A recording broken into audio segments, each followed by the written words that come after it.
পিঁপড়ে ও পায়রার গল্প। গরমকালে এক পিঁপড়ে জল খাওয়ার জন্য নদীতে নেমেছিল। নদীতে জলের স্রোত বেশি থাকার কারণে সেই পিঁপড়েটি নদীর জলে পড়ে যায় এবং জলে ডুবে যেতে থাকে। সে চিৎকার করতে থাকে, বাঁচাও বাঁচাও বলে। পাশেই গাছের ডালে ছিল এক পায়রা। সে পায়রাটি তার চিৎকার শুনতে পায় এবং মুখে করে একটা পাতা সেই পিঁপড়েটির কাছে ফেলে দেয়। সে পাতা দিয়ে পিঁপড়ে তার প্রাণ রক্ষা করে। এর ঠিক কিছুদিন পরে সেই পায়রাটি একটি গাছের ডালে বসেছিল এবং এক শিকারী সেই পায়রাটিকে গুলি করতে যাচ্ছিল। সেই পিঁপড়েটি সেখানে উপস্থিত ছিল এবং বুঝতে পারে যে তার বন্ধুর বিপদ। সে তখনই শিকারীর পায়ে একটা কামড় বসিয়ে দেয় এবং শিকারী চিৎকার করে ওঠে।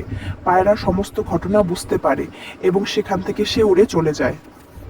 শিক্ষা: তুমি যদি কোনো ভালো কাজ করো তবে ভালো ফল অবশ্যই কোনো না কোনো একদিন ফিরে পাবে।